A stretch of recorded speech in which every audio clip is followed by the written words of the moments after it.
Well, welcome back to the Better Everyday podcast, where we're unlocking our best self one episode at a time. My name is Grace Garcia, and this is my wonderful husband, David Garcia. Yo. So today we want to talk about parenting. Now, we are in no way, shape, or form professionals at parenting. We both are parents, but trust me when I say we are in the thick of it. Right now, we currently have a 6-year-old boy named Elijah Garcia. He is awesome. Truly takes the Garcia motto at we try our best in everything and runs with it. Mm-hmm. And then our beautiful baby girl, Araya Garcia, is 3 years old, and she is just developing into her personality, which is so cute to see. So girly. It's been awesome.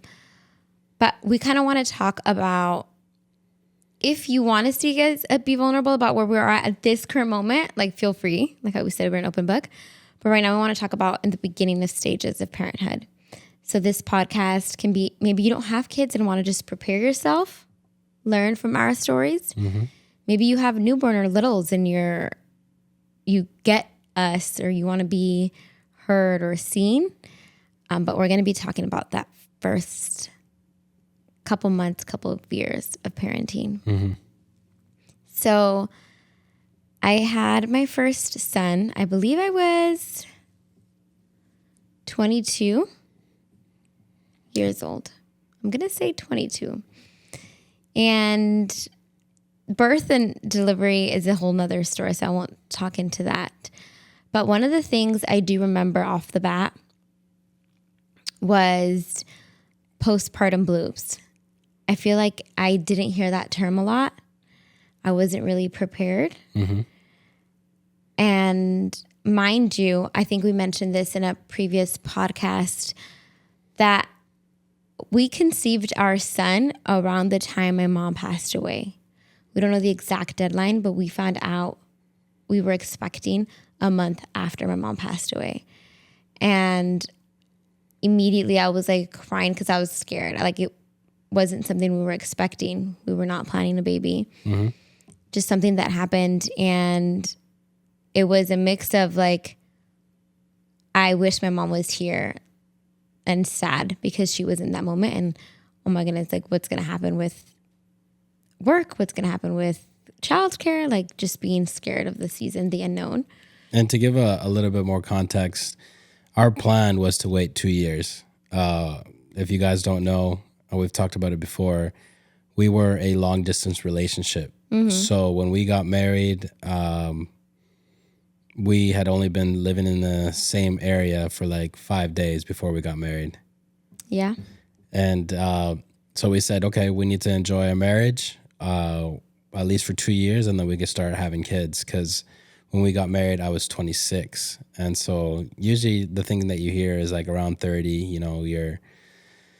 you start declining in regards to like being able to have kids. So we're like, okay, 26, at 28, I can, bust out a little kid.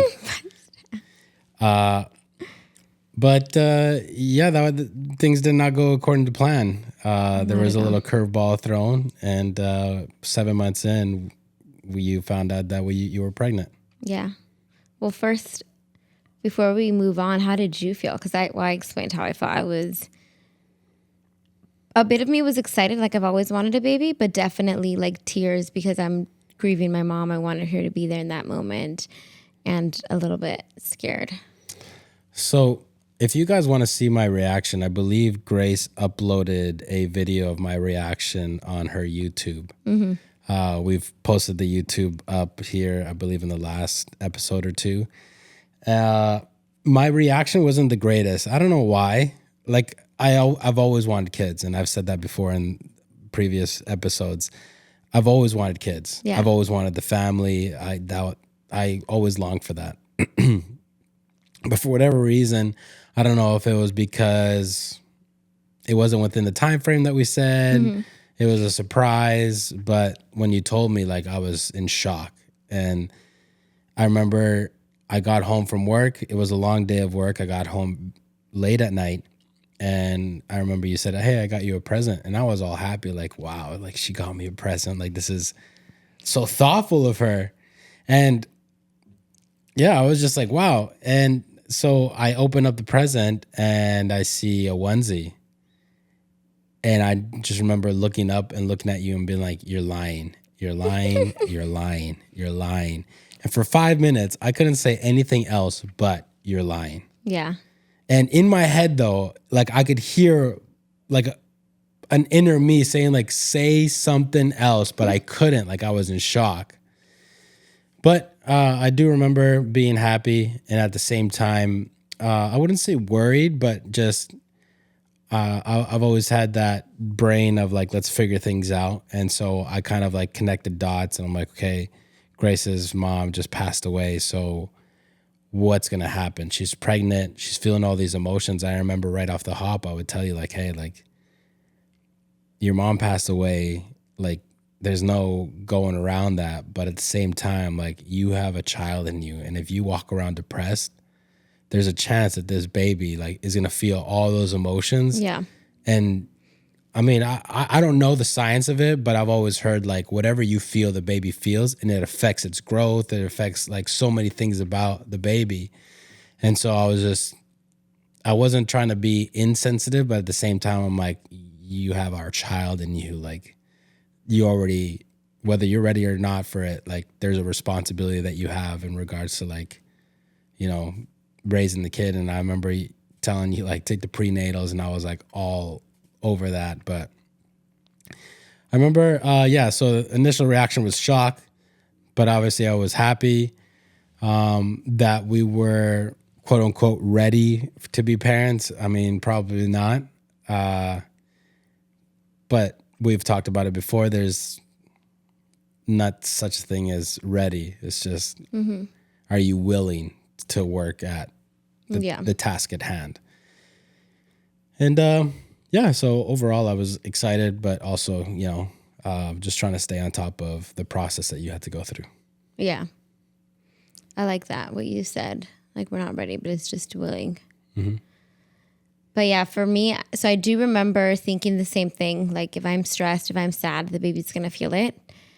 And so I really try not to grieve, which I don't know if it was a good thing or a bad thing. I think part of me wishes I could go back and talk to a therapist like during it, because I also think we mentioned it previously.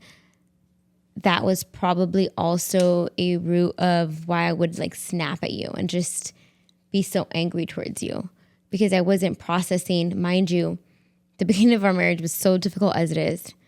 Then I lose my mom, and then we get pregnant. Or I get pregnant. And then during my pregnancy, we said it like I became like you'd call me a dragon. I remember when you called me a dragon. I was like, get out of the car.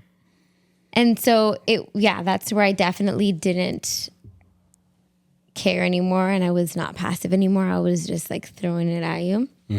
But once the baby came, luckily, again, if you guys want to hear a story, but luckily, like my labors have been a blessing.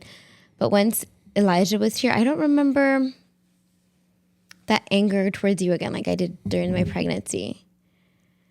I don't remember like being like feisty. Now, what I do remember was the postpartum blues, but again, it could have been grieving for my mom. But they do say your hormones try to go back to normal, and there's this huge dip that it takes because you don't need that many anymore. You're not making a baby anymore. So it takes a huge dip. And so just chemically, like naturally, you're going to feel not as happy. That's what they call it, the baby blues. Then if it lasts for more than like 6 weeks or so, they said that could be postpartum depression. But what's hard is if you get pregnant, it can happen with marriage too, but if you get pregnant and people around you aren't experiencing the same thing, it can definitely feel lonely. And that's what I felt like. My older sister was pregnant, but she didn't have her baby yet because they're 6 months apart, I believe. Besides her, I didn't know anyone else who was pregnant, who had a little baby around my same age. And so there's really no one I could talk to. I remember when I was doing the baby registry, not only is it already overwhelming because the baby industry, like with technology, so many new things come up. So you're like, what's the safest? What's the best? What's the most healthiest? All of those questions. But I remember like, I wish I could just text my mom and say, what did you use? What did you use? And there's no one. So it already feels isolating enough. I remember for me, it just felt very sad, very isolating. Now there was moments I'm never going to forget. Like my older sister and my younger sister like stepped in and made me feel so loved during the process. I remember, I think it was Father's Day, but she asked me to go to her house, Mercy. And I don't know if Mercy watches our podcast, but Mercy, shout out to you. Like she had the crib and little changing table, and I felt so loved. And I'm like, they are stepping in. They did my baby shower, all that stuff, and making me feel loved when my mom wasn't there, which was a big deal. But when it comes to us, I remember one of the biggest mistakes I did was, I believe your mom came, if I remember the timeline correctly, kind of have fish brain, so help me out if I got it wrong. But your mom came, and she came for 2 weeks. I think 1 week I was still pregnant. And then the second week, she was helping me with the baby, with Elijah. Yep. You went back to work. But then when she left, I think you came back. I don't remember how long you took off. I think it was 1 week. Okay. So I had help for like 2 weeks post pregnancy or post labor. And then I remember when you were going to go back, like I loved those times. I enjoyed it because I remember you were like, go take a nap. I'll be with the baby, like things like that. But I remember when you went back to work, I felt guilty because I was figuring out how to breastfeed. I couldn't get a proper latch. And so feeding Elijah was not easy. Like and I mentioned it earlier, like he was a colicky baby. So it wasn't just like he's awake, let me just feed him and he's gonna go back to sleep. It was like crying, trying to figure this out, like him getting impatient and all of that stuff. So I remember like feeling guilty. He's gonna have to wake up at 6 in the morning or 5 in the morning. Like I just felt guilty. So part of me, it's hard for me to ask for help anyway. Like it's just naturally hard. So I didn't ask you for help. And then I'm a person who like, I do feel bad for people and I'm kind of thoughtful. And so I remember thinking, oh my goodness, he's going to be so tired. And so the worst mistake I was able to do is like, I'm just going to let him sleep. I was being thoughtful, like loving wife, sacrificial. And then we had a guest room that we never used. I'm like, I'm just going to sleep in there with the baby. I did that. And I think you were like, okay, nice. This is nice. What were you thinking when I offered that or gave that suggestion? That's exactly what I thought. That's nice. Like, that's thoughtful. Like, she knows that I have to go to sleep. Yeah, that was starfishing in the bed. And then I just remember slowly, I don't even know how long. Do you remember how long I slept in the guest room for? I don't even think it was that long. No? I felt like it was like a month. No. It was like maybe 2 weeks. I wish I kept track or something because I honestly don't remember. But those nights feel like, it just feels like one whole day and it just never ending when you have a newborn. But I remember resenting him so much. I resented you because, well, it was feeling lonely. Like he had what they call a witching hour, which if you're not familiar with, every night around like 1 or 2 in the morning, he'd just cry for a whole hour. And he didn't want to be burped, didn't want to change his his diaper, didn't want a bottle. Like he would just cry. And it was, now I know it was like colicky baby, but it was so, I tried the gripe water, everything I could try. And I'm just okay. Like there came to a point where I was losing my mind. And then it just feels so lonely. With the postpartum blues, you just start thinking like, no one loves me. No one's here to help me. Like the thoughts it's definitely a battle in your mind, but I resented you and I was like taking it out on you. And I told you, I don't want to do this anymore. And I was shocked because you're like, okay. Do you remember that? No, I don't. You don't? I felt bad because I was like, I know. I just hated when the baby would cry and I'm like trying to be as quiet as possible. But I remember like feeling, okay, I'm going to ask him if I can go back. And then I asked and you were like, okay. I was like, oh, that's it? And you're like, yeah, that's it. But even then, it was still so, like, I never asked you for help at night. I don't know if you remember, but you were just sleeping, and I went back to work. I believe Elijah was 4 to 6 months. I'm not too sure when. I went back to work, and that was very hard for me. I'd cry pumping. One thing, though, kind of like put a pin on it. One thing that I appreciated from you that you did right and that I loved is you heard my goals even throughout I think that's just who you are, though, throughout my laboring. When I was like, this is what I want to do. And you'd like remind me. And when things got hard, you'd say, remember, when it was in labor, you said, remember, you don't want an epidural. Like you would remind me when it got tough. And same thing when I was trying to breastfeed Elijah.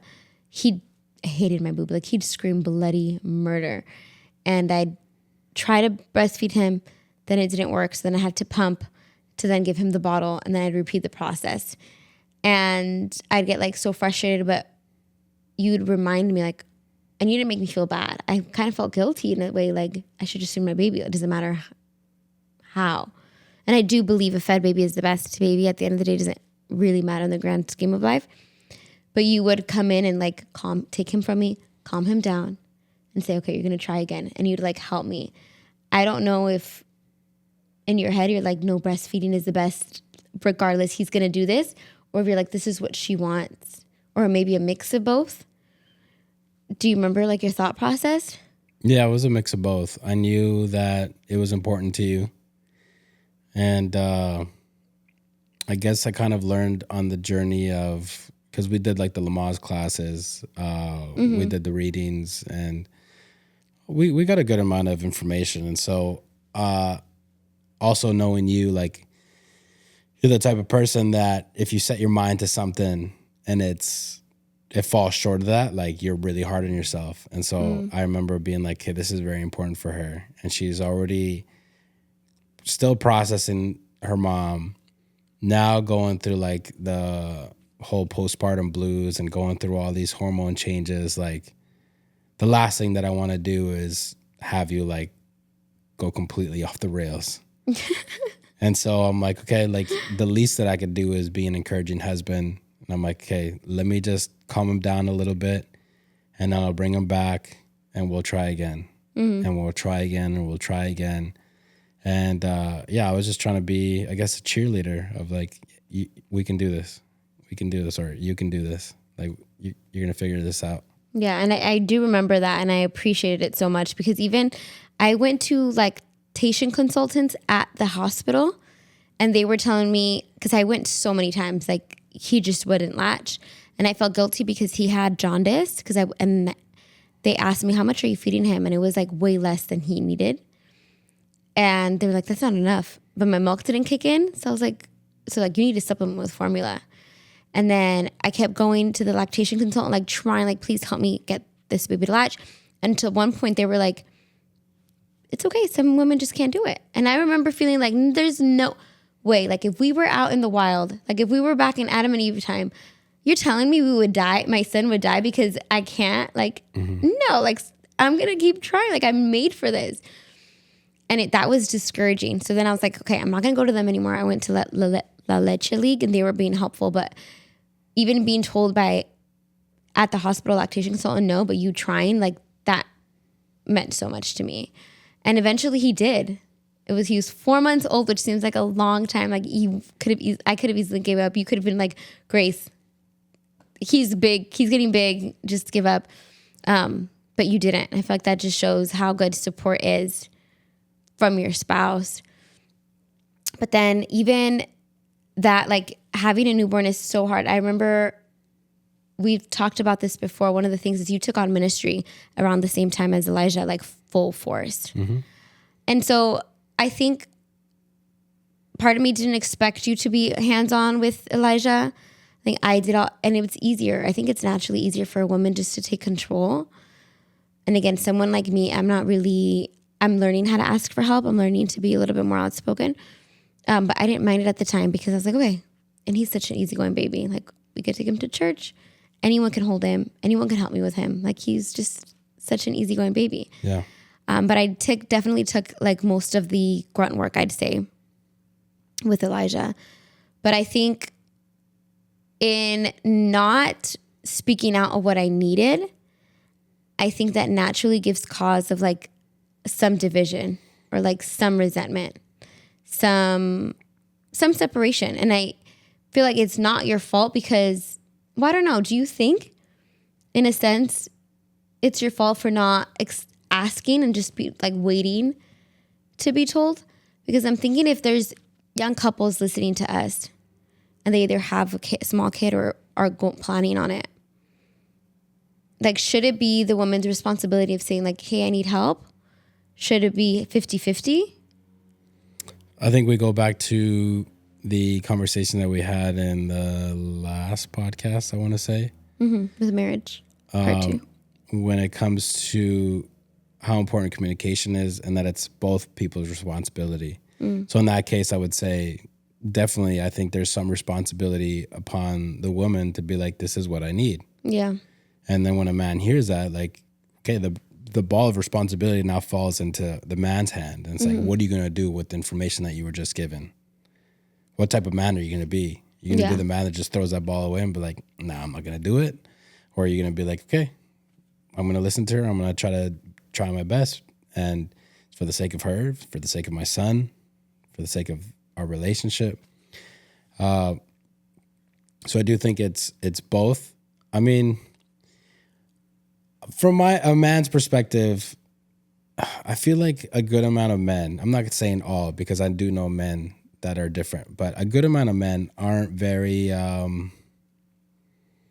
what do I want to say? Like thoughtful in that sense. Like they don't. It's not natural, intuitive to them. Yeah. It's more like, hey, like if somebody tells me something, I'll do it. But if nobody tells me, then I'm just going to worry about things that I'm worrying about. Like at the time it was like ministry or working, or I remember I had like a book club at the time too. And so I had things going on. And so, yeah, I was just like minding my own business and you were taking the reins. And so I was just like, okay, everything's running good. Yeah.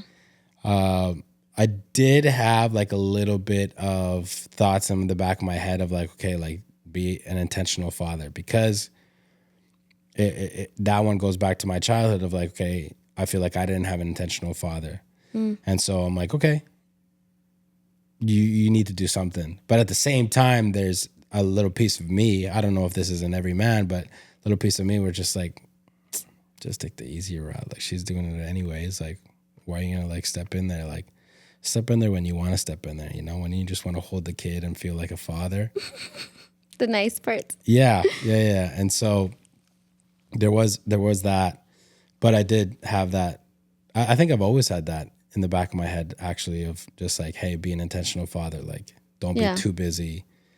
And there are times where I reflect and I'm like, okay, I've dropped the ball this week, or I've dropped the ball this month. Like I need to step it up.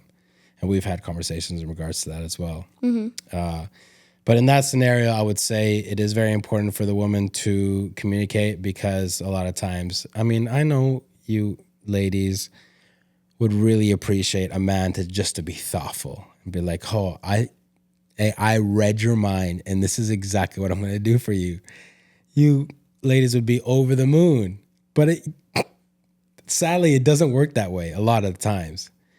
And I mean, we could debate about that. Like, should it be like, should a man just like constantly wake up and be like, what does my woman want? That comment of, I don't know if you heard it, like if he wanted to, he would, or something like that. Yeah, I mean, but that I feel like could just go into a toxic route. That's true. Because that's true. You could easily be like, well, if he wanted to, he would. And because he didn't, like, he doesn't love me, he doesn't this, he doesn't that. When in reality, some of us just need a nudge. I mean, I think I'm one of those guys that I've always needed a nudge in regards to like parenting, in regards to career, you've nudged me. In regards to ministry, you've nudged me. Marriage. There's so many times that you've nudged me. And it's like, I mean, when I look at it, it's like, that's the beauty of marriage to me. It's just like, there's parts where I need help where you go, hey, here's your help. Boom. There's your nudge. Like, and sometimes that's all I need. Yeah. You know, and, you know, we can relate it to things. Now I'm just slightly changing the topic a little bit in regards to like times where you've asked me like, this is what I need in regards to like cleaning the house. And I would just tell me what you need. Like before, when we didn't really have a cleaning day, you'd be like, hey, I'm going to clean today. And I'd be like, tell me exactly what you need. And you would tell me, and I'm like, okay, I'm not going to do it on your time, but I'm going to get it done before the day ends. You're probably triggering so many women. Or, okay, I hear you.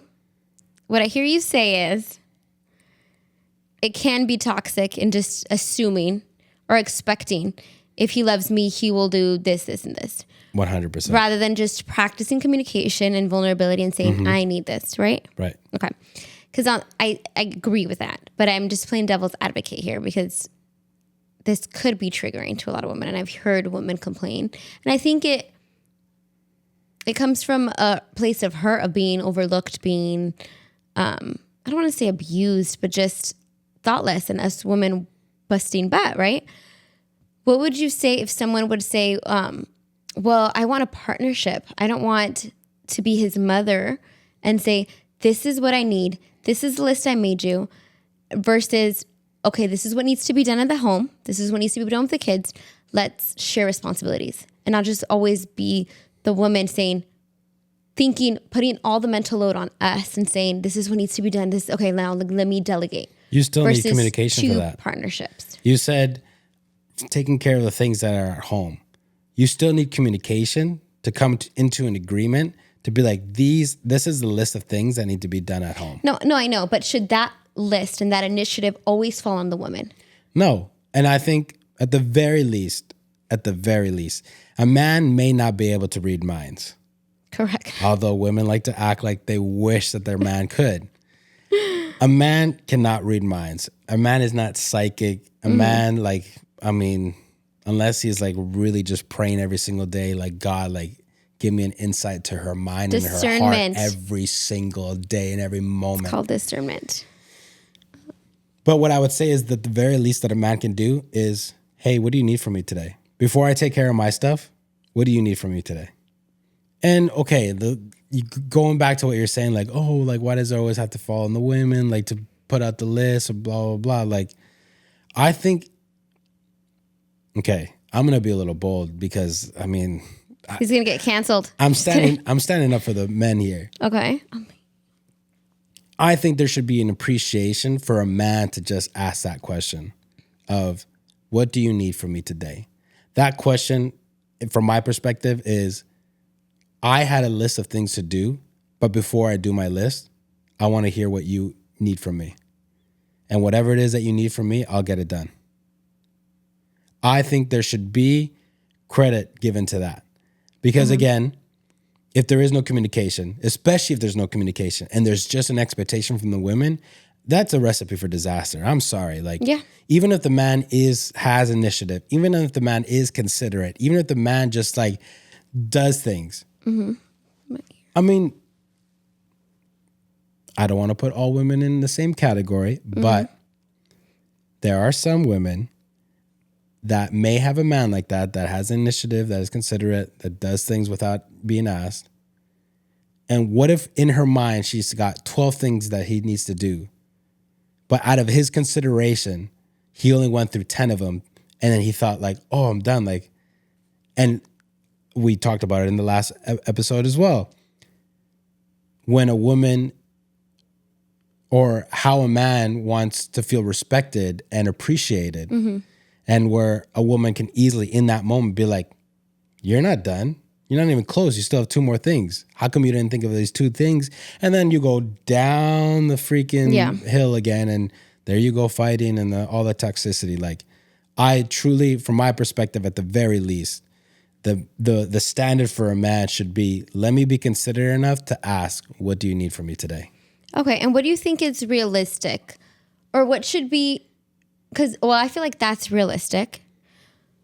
What should be the end goal? Do you think that's enough? Or do you think the end goal should be where the man says, hey, babe, I've noticed the house is messy. When should we clean it? Should we do split? Or do you feel like, no, if the man doesn't really care about that, then the woman should just communicate? That's not really the end goal. I think if a man already thought that, for a man to think that and then ask that question, the woman's already like getting just triggered. Because I could already imagine women being like, if you thought of that, why don't you just start cleaning? Okay, maybe that's a bad example, but maybe like the man, what I'm saying is the man having the mental load of like, hey, babe, the man, right?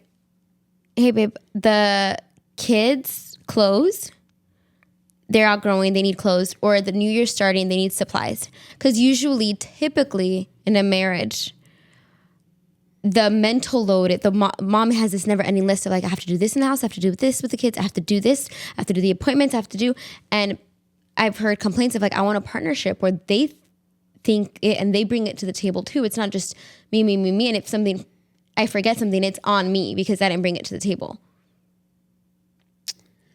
Is that realistic? Is that maybe not realistic, but should be the end goal? Or is that just two different people, two different species? In a more logical problem-solving mind, I think the solution would be,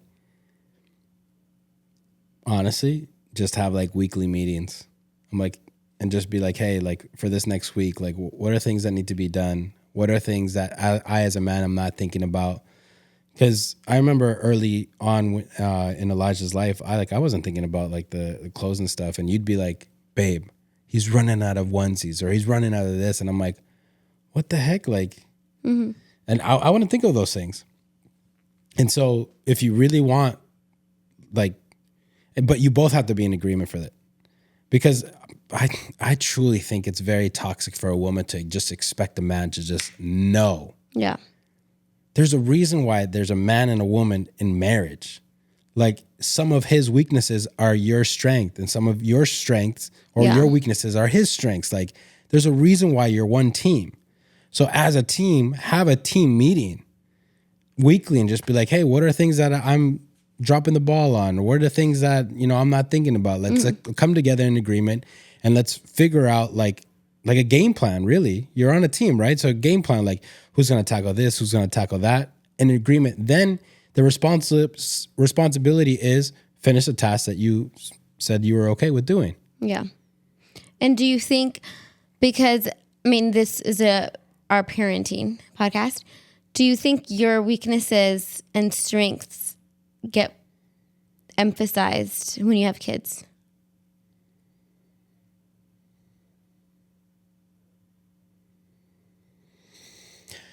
Oh, man.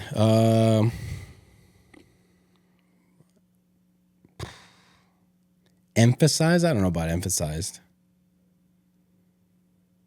Because regardless, even if people who don't have kids and are married, like, I feel like women always have some sort of expectation, like cleaning the house, like washing the car. Yeah, but do you think that will even kind of be put under a microscope or magnified when a kid comes? And if they're already like that and the kid amplifies it a little bit? I wouldn't say that it amplifies it, but I'd love to hear. You're clearly trying to get somewhere, so. No, well, my opinion is I've seen, or like society says that there's some people who, if they have issues in marriage, like, oh, we just kind of like a baby will fix it. A baby will bring us closer. Mm-hmm. And I kind of see kids, at least in my life, for sure it brought up a lot of, didn't create issues, but kind of unveiled some things that were missing. Because I would have never known, oh, he's not being a partner for me. He's not being my teammate unless we had kids. And that's just the nature of it. Like I don't working think as a that's true. team. You don't think so? No. How do you think our responsibilities were in regards to like cooking and cleaning at home before kids? It was good. I remember in La Mirada, when we used to live in La Mirada apartments, there was like a day where we'd both, like, you'd take the bedrooms, I'd take the kitchen, and we'd like clean it. Same thing with cooking. Like it was pretty even. You'd cook a lot of the times, I'd cook a lot of the times. So what would you say was amplified with the kids then? The not having the partnership, like me doing everything in. So you're talking about partnership in just parenting, not in life. Because that's why I gave the example of before kids. Like, how was our partnership then? Well, And I feel said it like was you great. kind of, I mean, I don't know. Do you feel like you got worse? Because then I remember even like with cleaning, I'd be like, David, you have to help me You want me clean. to sell myself out? Well, I don't know. Like, I'm asking because I remember even that was a struggle, like cleaning. I feel like I'm cleaning all the time. David, you're not helping me. I do remember there was a season in our life that was like that. I don't exactly remember the details. But I don't know if it was Elijah that Brought it up. brought it up. I mean, poor Elijah, you're blaming everything on him. And put it on you. I just think for sure kids will not solve your marriage 100%. I personally think it does. It's kind of like how I said marriage isn't about happiness, it's about holiness. And that same way, when children come, you have to be selfless. To be a good parent, you don't have to be, but in a perfect world. Selfless in what way? Give some details on that. How you said, like, oh, it's comfortable right now for me to just have my role stay the same. But more is demanded of you when kids come. It's another person. And so being selfless and helping your partner, being selfless and being there for your kid, whatever your kid needs. Yeah, it's that. But I still stand on communication. Oh, yeah, 100%. You're saying like be selfless, but like I still stand on, okay, be selfless, but that selflessness starts with the question, what does our life look like when this baby comes into the world? What's the responsibilities you want me to do? Which are the responsibilities that you want to take on? I mean, there's a lot of questions to be answered. So some couples interchange nights. Okay, you take care of them Monday, Wednesday, Friday, and I'll take care of them Tuesday, Thursday, Saturday. So there's things like that you should talk about before the baby comes. And we didn't. We didn't. And I do remember. I always said, I don't have any breasts, so what do you want me to do? Like, because you were adamant about breastfeeding. And so I'm like, well, I can't take care of the Eliza one at night. And also at the same time, you were being very considerate. And I don't know, could it be that you were feeling bad for the way that you were during pregnancy? Because we would go head to head. But like when Elijah came, you're like, yeah, you were being very considerate. Like, oh, babe, like, and I don't think it was you who moved to the guest room. It was you moved me to the guest room. And I remember sleeping in the guest room and I'd be like, I'm chilling. Like, I'm going to sleep. I'm sleeping my 8 hours. I remember being in the guest room. And so you were being very considerate. Like, so I was just like, okay, cool. I'm living the life. But there's things that you need to talk about before the baby comes, like for sure. Like, what does it look like? What is our life going to look like? And yeah, we did not do that. We figured it all out along the way. And the problem with figuring it out along the way is that I don't know if I would call it bad habits, but maybe bad habits. But like a pattern is made, and it's very hard to break that pattern. And the pattern that we made was you were doing everything basically with Elijah. Yeah. Like you were feeding him, you were changing him, you were with him at night, like bathing him. Yeah, you were bathing him. You were doing everything. And I was over there like, okay, well, I got work and I got ministry and I got this book club and I don't know what else I had going on. I don't know if I was working out at the time, but like I had things going on and I'm like, okay, cool. Like this is working.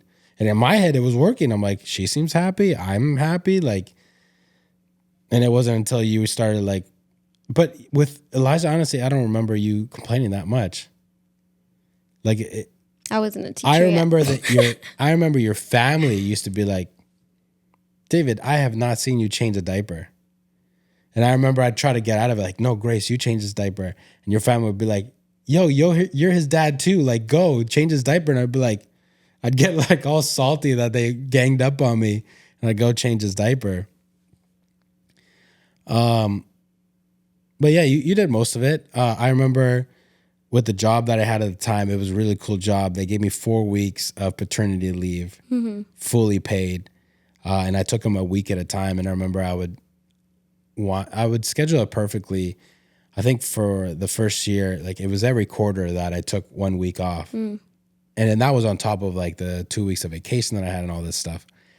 And I do remember spending time with him and really like appreciating him and being able to take care of him all day. And yeah, he was a good kid. He was a good kid. But for sure, He is a good kid. we were just figuring it out along the way, and it eventually bit us in the butt. Yeah, I think we got the marriage convo down of like, okay, when we're married, well, we read books on marriage. We discussed when we move in together, what is it going to look like? So we never argued. I always hear like marriages say early on that they argue about living together, not being used to living together and all this stuff. We never argued. At that time, we both were pigs. So we both were messy. We didn't care. No one was complaining about having to clean. We never had an issue with that. But yeah, we didn't have, I think partly is because we didn't start off right for what happened for the honeymoon. If you missed it, go a couple episodes back. So it wasn't in their forefront. B, my mom passed away, so it wasn't in our forefront. And we just didn't see this baby coming. And so we never had those conversations of what it's going to look like. So for sure, that's good advice of like, just talk through life. What do you expect it to look like? Because yeah, and I think I resented you. I was like, your life stayed the exact same. Yeah. And mine completely changed. And I thought it wasn't fair, but I was able to do it. That's the thing. And that's why I think I stayed it for so long, because I was able to do it. But it was just another thing kind of festering slowly. My job wasn't that demanding. My job was easy. It was a piece of cake. I was getting frustrated that it was too easy for me. I wasn't thinking. So I do remember going back to school with Elijah. Even that though, like I love school. You're going to hear me complain about essays and homework, but not about being in that situation. I loved school. When it got tough was when Mariah came, baby number 2. I think even when you went back to school, and I guess just like a little side note, it is possible for you to go to school when you have a little baby. Yeah, I did it. Yeah, you're a living testimony that you did it. But I do remember things got a little bit rough when you went back to school. I'm getting flashbacks now. Yeah, that's where I'm starting to remember like the hard times, because you decided I'm going back to school, and I remember we had a conversation, and I'm a person that I guess I'm kind of, you've said it before, brusco, like blunt, like, and so I was like, okay, you want to go back to school? Like, I already saw you. You love school. I don't understand it, but you love school. And you were all excited, like, oh, my dad told me like I'm gonna go back to school. And I was like, okay, cool. How long is that gonna be? And you told me, oh, I think it's gonna be like, what you usually tell me, 2 years or 3 years? I think 2 years. And you're like, it's gonna take like 2 years, 2 years and a half, and you're like, I'm gonna get this done, and I can't wait to like be the first one in my family to get a diploma and blah blah blah. And I was like, okay, cool. You want to do this? All right. And then I remember you asking me like, do you think we can do it, like financially and this and that? And I'm like, yeah, I think we'll be okay. And I think it was around that same time that your dad asked us to move in with him as well. But the point is that I was like, okay, what are you going to do with this degree? And you were like, because at the time you were just doing political science. And you were like, And I'm like, no, what are you going to do with that? And then you were like, oh, well, I think I could go into like politics or like, work as, I don't know. I think I'll figure it out at the end. And I'm like, nah. I'm just not that person. So I'm just like, no, give me a plan right now. Like, I'll give you time to figure it out. And by this date, I remember I was like, give me a plan. And then you thought about it. And then you're like, okay, I'm going to actually go for teaching. And my minor would be political science. No, my major is still political science, but I'm taking my minor in secondary education. Okay, there. And you're like, I'm going to become a teacher. And then after, hopefully I can go into like educational reformation. And I don't know what else you said. I'm like, okay, that sounds like a great plan. Like, that's good. Teaching is a good job. There's a lot of need for teaching. I'm like, okay, cool. So you went into school, we had a little baby. How old was Elijah when you went back to He school? was 1. He was 1. And where things started getting tough were the moments, because you're a procrastinator, and you would leave things to the last minute, and you would go, David, here's Elijah. Don't bug me for like 2 days. I don't want to. This is what I heard. I'm exaggerating, obviously, but what I basically heard in between the lines was, don't talk to me, don't look at me, don't nothing. Like, don't ask me anything about Elijah. Like, you take it. And I was just like, homegirl, you still have this responsibility of you're a wife and you're a mother. And I remember we were not healthy communicators. And so I do remember, I'm going to out myself. I would be toxic and I'd be like, is that the wife that you want to be? Is that the mother that you want to be? You're just going to leave your son out there for 2 days without a mother? Like, and I would like try to throw these things to be like, to try to get your attention of like, Yeah. hey, you're still a mother. Like, what do you mean you're going to just go away for 2 days or whatever to like do your essays or your exams or study or whatever? Like, I'm like, you got this responsibility. And I remember we would clash over and over again. But you were so, I do remember, this is from my perspective, I do remember you were so focused on school that you were just like, it's 2 days, whatever, right? Like, you would see me get mad and you'd be like, oh, well. And that would drive me up the wall. And I remember we kept clashing over that. And so we did say it is possible to do it. But again, communicate beforehand of what your lives are going to look like when that happens. And I think that if we were in a level of maturity that we are now back then, it would have looked a lot more healthier. We'll let you know when I get my master's. We would have been a lot healthier. Why? Because we could have talked about it. Yeah.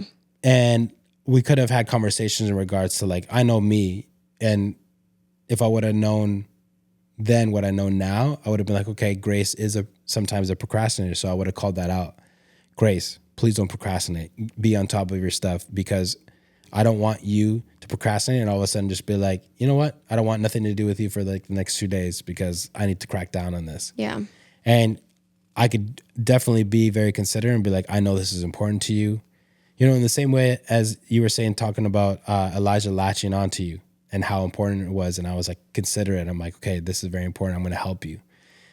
But where I got lost in my emotions was you were just like, meh, I don't care, you know? And so that's always been a trigger of mine, where if I feel like I care about what you care about, but then you don't care about my feelings, that hurts me a lot, you know? And so I think that was what was happening back then, where I was like, okay, like we did this, we decided that we're going to do this, but for you to just be like, hey, for 2 days, like you don't have a wife and Elijah doesn't have a mother. Again, exaggerating, you did not say that, but that's what I like would hear. Yeah. And so that was very difficult. But if we would have known that now, we could have talked through it. We could have communicated.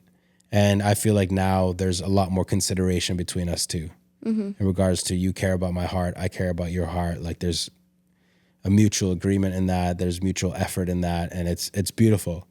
But back then it was kind of like, hey, everybody fend for themselves, you know? Yeah, for sure. No, and I remember now that you're saying that. Well, I felt like I went back to therapy. I went for the first time to therapy when Elijah was around 1 and I went back to school, if you remember. And originally I went because of my mom.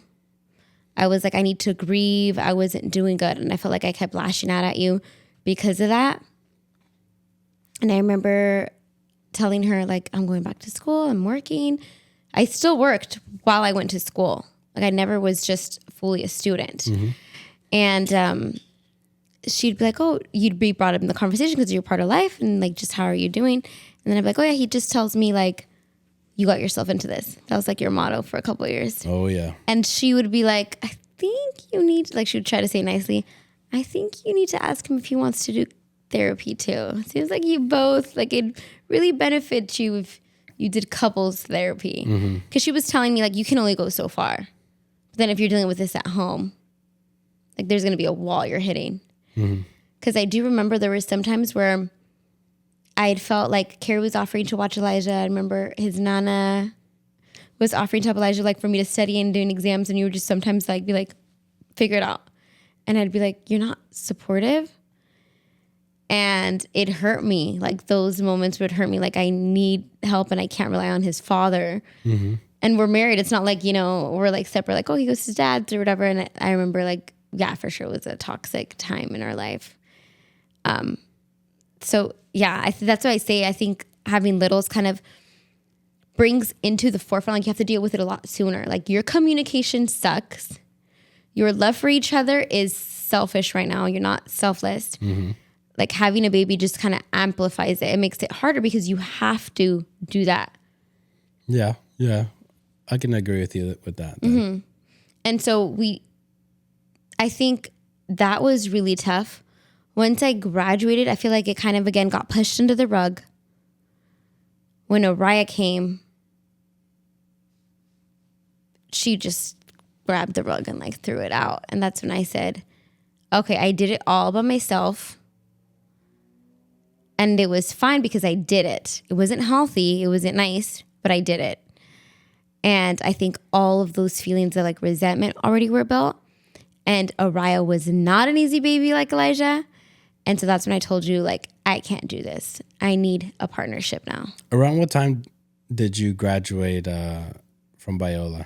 I graduated in 2020. I gave birth to Oriah 2021. I was like in my second trimester. So I still had, because I graduated in December of 2020. Okay. And she was born in... oh, that's right. You were pregnant when you graduated. Yeah. So Elijah was what, 3, right? He just turned 3. And yeah, so just to give a little context, Elijah's always been a great kid, pretty easygoing. Whoever takes care of him are like, this is such a good kid. He was a kid where, like, if I needed to just relax a little bit, like, I can give him to any adult. Oh yeah, and he'd be fine. He'd be fine. He was never the Spanish word would be travieso, like how would you say that in English? He wasn't a kid that just was troublemaker. A troublemaker, yeah, like going through cupboards. Like I remember the first time that he saw a step, he looked at it and it was like, there's some danger here. Like, let me figure out how to do this safely. Like he's always been that kid. Or even on the bed. Like he'd go to the edge and say, Mommy. Like he wouldn't just be like, oh, and the fall. Only time that he fell off the bed is when you kicked him off. Oh my goodness. So, hey, it's a true story. I didn't kick him off. Oh yeah. Boom. Anyways, great kid. And by great kid, we mean easygoing. yes. Because Oriah's great. Oh yeah. I'm not saying Oriah's not great, but I'm just trying to like paint a picture, context.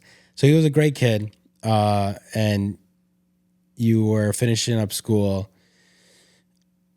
Well, let me just give more context. I had to student teach online. It was COVID, so no one could watch my kid.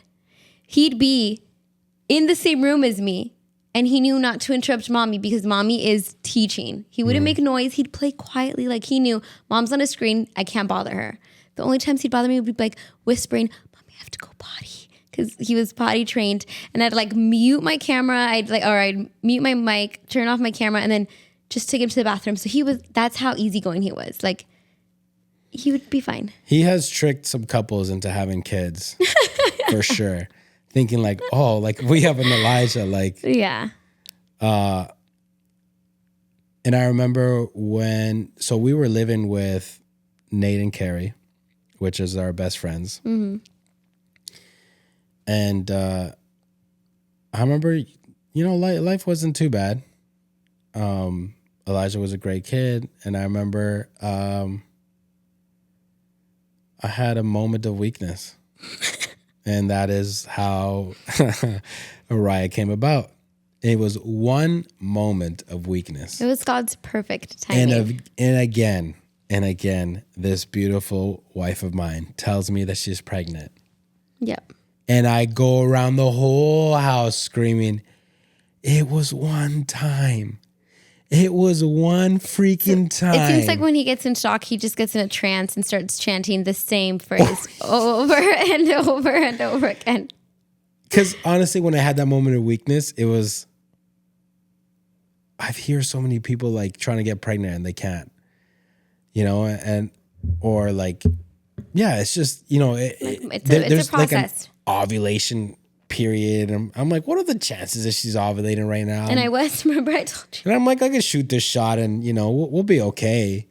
I'm like, what is it, a 50-50? It was one time and boom, she was pregnant. And from the moment that it happened, Grace started saying, I'm pregnant. I'm pregnant. Like I'm jokingly. Pregnant. I didn't obviously know, but I was jokingly just saying it. Oh, yeah, just to bug him, yeah. And sure enough, when she does the pregnancy test, she's pregnant.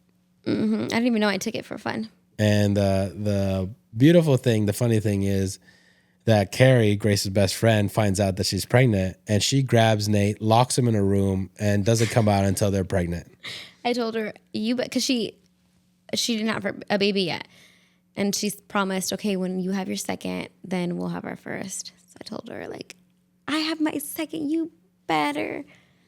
So our kids, Araya and Micah, are exactly 1 month apart. March 26th, Araya, April 26th, Micah. So she did her due diligence. Yeah, it was it was nice. God. And the beautiful thing also is that Grace said that when she had Elijah, that after she had Elijah, she felt like she had nobody. Mm-hmm. But the beautiful thing is that we were living together with the Clevelands. Yeah. They were both pregnant and they were both going through things. And I remember you were still doing the YouTube thing. And so she's got videos on them being pregnant and telling their pregnancy stories. And they did everything together, which was really nice. And I remember I almost cried when Carrie told me that they were pregnant. It was like a little Nate, But yeah, it was beautiful, that process. That season. Again, pregnancy was not the easiest. Mm-mm. I remember, again, we were not in the most healthiest place in our marriage.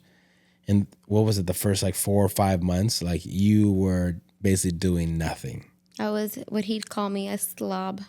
No, not a slob. I would call her a blob. A blob. This is the same thing? No, a slob is like a dirty person. Oh, okay. A blob is just like you do nothing. Like all she could do is be in bed because you were nauseous 24/7. You couldn't smell anything. You couldn't eat anything. And I think that's when, I felt like and I wish I could go back in time because I felt like a horrible mom. I felt like I was the worst mom on the planet. Mind you, Elijah was 2.5, about to be 3.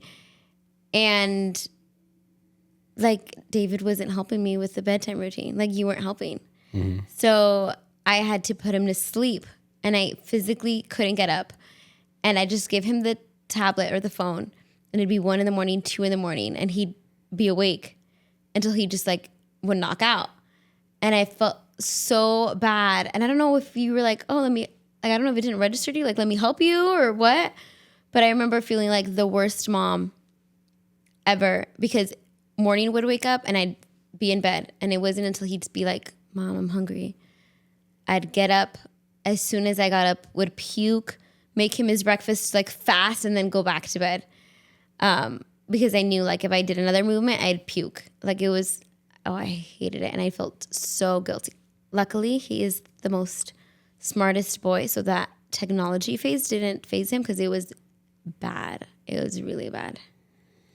Yeah, and so pregnancy wasn't the greatest. Grace wouldn't allow me to kiss her. It disgusted her.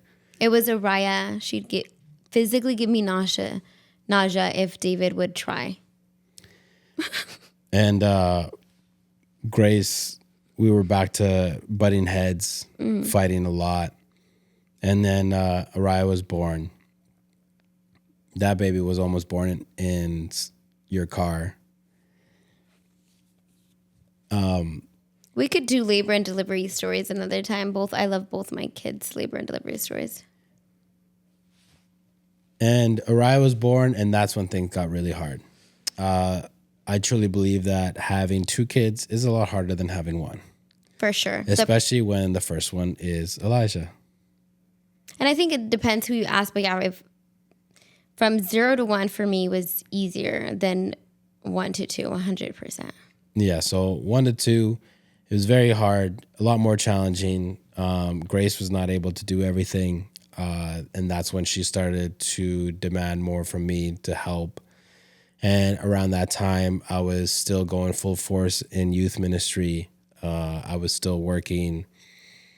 And not only that, but you started to pull back away from ministry. And so that caused a little toxicity in myself as well, because you'd be like, why are you doing this? Why are you doing that in the ministry? How come you're not giving the family your attention, your dedication? I would go back and poke you and be like, well, you're not doing squat in ministry. Like, who are you helping? What are you doing? Like, and it was a back and forth. And we would have a lot of blow-ups. And to the point, you guys have heard the story before. She kind of served me with $8.99 digital divorce papers. And Mariah was very young at that age. And you looked me in the eye and you were like, I don't need you. You're not doing squat.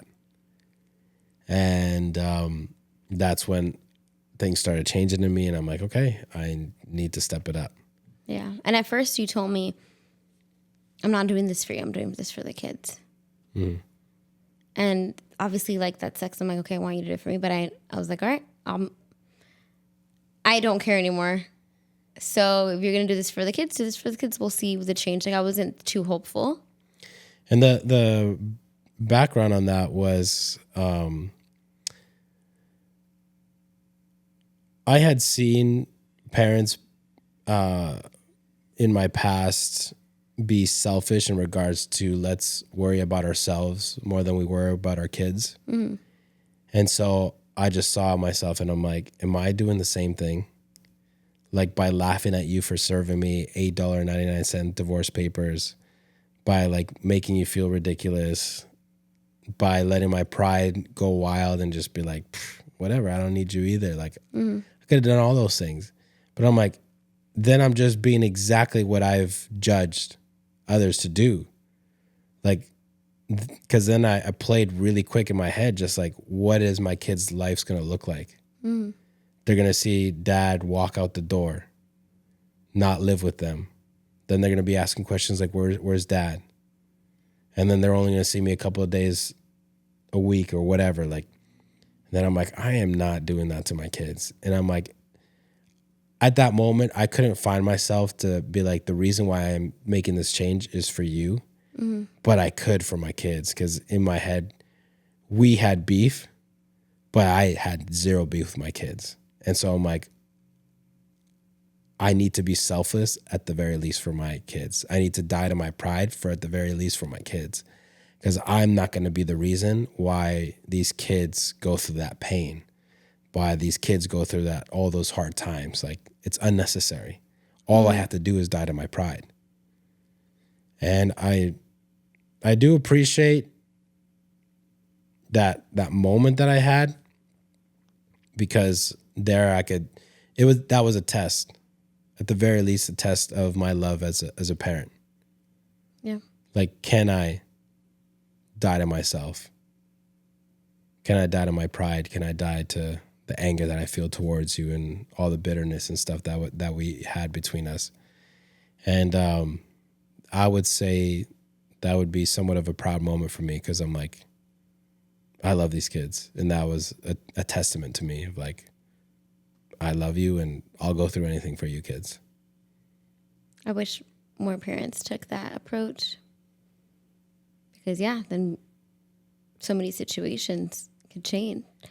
But I said something earlier in this podcast where I was like, kids can't bring you closer.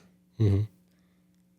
But you sharing that story right now, do you think in that sense? Or do you think the kids were a catalyst? I think the kids were a catalyst. I remember telling you, I'm not doing this for you. Mm. And that was in the heat of the moment, because you had just like done giving me the Yeah. It was literally digital minutes after. Yeah, and then you had told me like I don't need you. So like it was not easy for me to be like, oh, I still love you and like we're gonna do this Yeah. together and we're gonna. So I told you it was a little bit of truth and a little bit of spite as well. Like to look at you and be like, I'm not doing this for you, homegirl. Yeah. Don't ever think that I'm doing this for you. I'm doing this for these kids.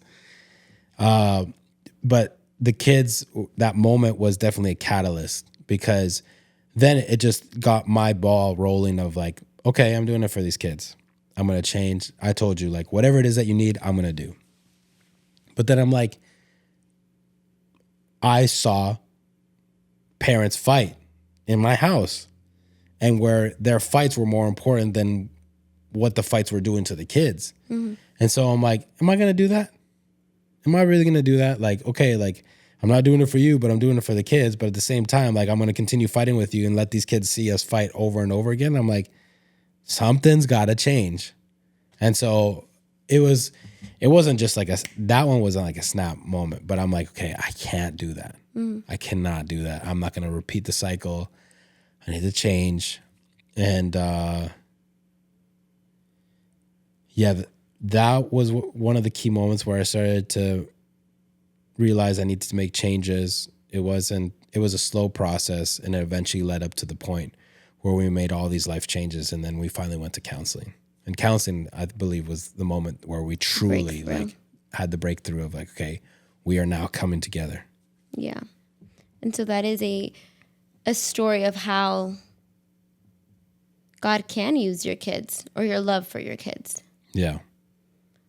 But I am appreciative not only because we have two beautiful kids that has taught us so much about ourselves and in a way unveiled up what we need to work on, but for you were that decision of let's get better. Yeah, and I think I could say that there's times where, and this is just in marriage in general, but even with the marriages that have kids, like there's times where there's been so much bitterness and hurt built up that it's hard to see the good in the other person. But thanks to that situation and thanks to God, obviously, and the process that he made us go through, little by little, I think he chipped away at the image that I had built of you. Because I remember I used to tell you all the time, like, you're selfish. Those were the school arguments came from. Yeah. I remember that one was like a reiterating one, like you're selfish. And I don't know, I don't remember what else that I'd say, but I'd say like a lot of things of your identity, of who I saw you as. But from that moment on, I feel like God like started to chip it down.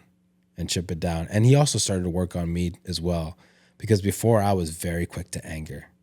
And little by little, I saw myself be less and less quick to anger. Slow to anger, Yeah. I remember I'd like surprise myself. Like me and you used to have like these text battles, like long, like let's see who gets the better of who. And I remember I'd catch myself sometimes and be like, you know what? And I remember I'd start texting you like, I'm not doing this. Like, this is not healthy for us. And you you were still on it. Like, no, but blah, blah, blah, blah. You'd find a way to like try to trigger me. But that was only God. Because from what I remember, I've always been like quick to anger. And I'm Salvadorian too. So like if you hurt me, I'm going to hurt you more. If you hurt me more, I'm going to hurt you even more. Like it was just like a back and forth. But yeah, the catalyst was that thought of for these kids. I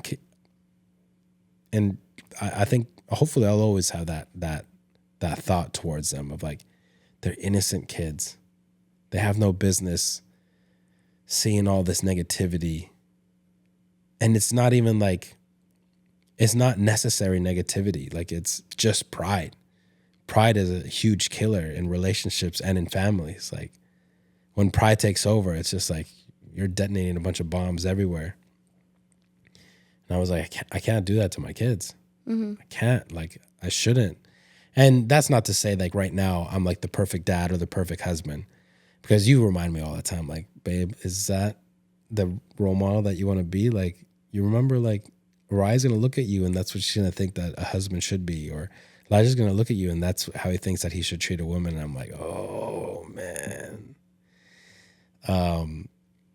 But that God has worked in me. God has worked in me for sure.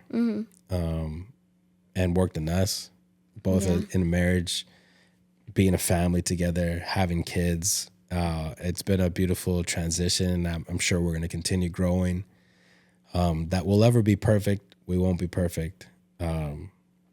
But it's been a beautiful journey. And I'm glad we got to talk about it up until this point. There's a lot more to talk about. Again, we are not professionals in any single way. We have a 6-year-old kid. That is challenging us. I honestly imagined anyone listening to this with older children when you said we're in the thick of it. They're probably thinking like, no, homegirl, you have no idea what the thick of it is. True. But we have a 6-year-old and we have a 3-year-old. We're in the beginning stages of the thick of it, of parenthood. There's much more to talk about, but 100%. we will leave it here for this episode. We will continue doing. So we have a continuous probably parenting episodes that we're going to bring guests with way more experience. Right. So stay tuned for that. Grace is super excited about that. I am super excited. We're going to continue with the marriage episodes. We're going to continue with the finance episodes. So we'll have a couple of topics that will have various parts to it. But this was just, like an overview of what our life has been, with kids. Grace loves telling all of her pregnancy stories. And I didn't get to share that, so if you want to know. Well, I guess you got to share a good amount of it. But we just hope that you can take some of this. Maybe key points from this episode will be the communication part, what the expectations are, excuse me, before having kids, and even after having kids, if you need to take a time of reflection with your husband or wife of like, what is our life going to look like? How can we better communicate? How can we put everything on the table and take these responsibilities and actually get them done? Yeah. Because I think there will be appreciation on both sides. And I think at the end of the week, when you see like, oh, wow, like he did everything, she did everything, like we're a team, we're working together. Like when you conquer things as a team, it just creates a stronger bond between you and your wife or you and your husband. So that'd be one of the keys. What other key do you think they can take away? Yeah, I was saying like kids, kind of like marriage, it's not to make you happy, but it's to make you holy. And I thought that's why I think when you said, well, the kids were the catalyst, I think it was just how we were saying that selflessness. Like when you're married, you have to be selfless. When you have kids, you have to be selfless. So it wasn't the kids that brought us closer together, that changed things. It was you being a dad, being a selfless dad. Yeah. And how you said the whole problem here was pride. Because how many men and women decide to be selfish and say it's about my happiness, not these kids, and so they end the marriage. Because kids can make it tougher, but it's being selfless. So I think just recognizing that kids are going to demand sacrifice, and God uses all of it to shape you more like Christ. So he'll use your partner and he'll use your kids. So it's going to be challenging at times, and you have to just pick to die to your pride. But I think that's all we have for today. Again, please like, share, subscribe, comment, and let us know what you guys want us to talk about. We do have some guests in the work. We just have to solidify dates to get them on here, but that it's in the plan and in the works. It is. We can't wait to just continue sharing for the purpose of getting better every day. We get better with these. We're learning as well. And so thank you always for tuning in. And until next time, bye. See you guys.